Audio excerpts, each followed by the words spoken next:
अगर कभी आपके शहर पर न्यूक्लियर अटैक हो गया तो आप क्या करेंगे? सोचिए, एक पल में सब कुछ खत्म हो सकता है। घर, लोग, सपने, सब राख में बदल सकता है। लेकिन क्या वाकई आप कुछ कर सकते हैं ताकि जिंदा बच सकें?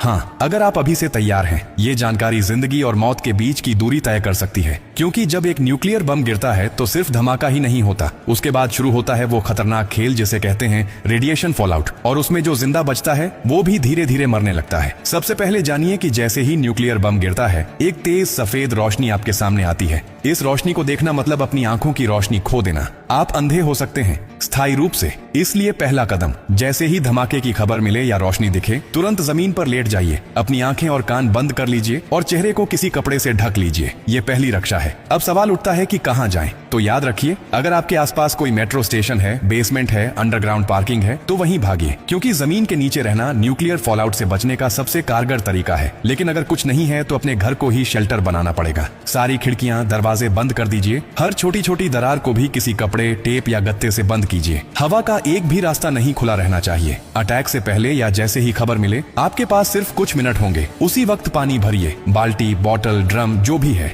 याद रखिए, अटैक के बाद पानी में रेडिएशन मिल सकता है। नल से पानी बिल्कुल मत पीजिए, इसीलिए पहले से स्टोर किया हुआ पानी ही जिंदगी बचाएगा। खाने के लिए ड्राई फूड रखें, बिस्किट, ड्राई फ्रूट्स, पैकेज्ड खाना जो बिना पकाए खाया जा सके। अगर गलती से आप बाहर थे और रेडिएशन में एक्सपोज हो गए तो जैसे ही अंदर आए, कपड़े उतारिए, उन्हें एक पॉलीथिन में बंद कर दीजिए और खुद को साबुन और स्टोर किए हुए पानी से अच्छे से धोइए। याद रहे, नल का पानी नहीं, सिर्फ स्टोर किया हुआ पानी इस्तेमाल करना है। न्यूक्लियर ब्लास्ट के बाद सबसे खतरनाक समय होता है पहला 24 घंटा। इस दौरान बाहर जाना मतलब मौत को बुलावा देना। इसीलिए 24 घंटे अपने शेल्टर से बाहर बिल्कुल मत निकलिए। अगर सरकार की तरफ से संपर्क हो जाए तो निर्देशों का पालन कीजिए। लेकिन अगर कोई सूचना नहीं मिले तो कम से कम 72 घंटे तक बाहर मत निकलिए। 3 दिन, सिर्फ 3 दिन अगर आपने सही तरीके से बिता लिए तो जान बच सकती है। और हाँ, टेक्नोलॉजी की भी तैयारी कर लीजिए। न्यूक्लियर अटैक के बाद एक इलेक्ट्रोमैग्नेटिक पल्स EMP उठती है, जो आपके मोबाइल, लैपटॉप, इलेक्ट्रॉनिक चीजें सब खराब कर सकती है। इसलिए एक पुराना एंड्रॉइड फोन, एक पावर बैंक और एक वॉकी टॉकी को एल्यूमिनियम फॉइल में लपेटकर किसी स्टील बॉक्स में रखें। ये आपको बाकी दुनिया से संपर्क में रखेगा।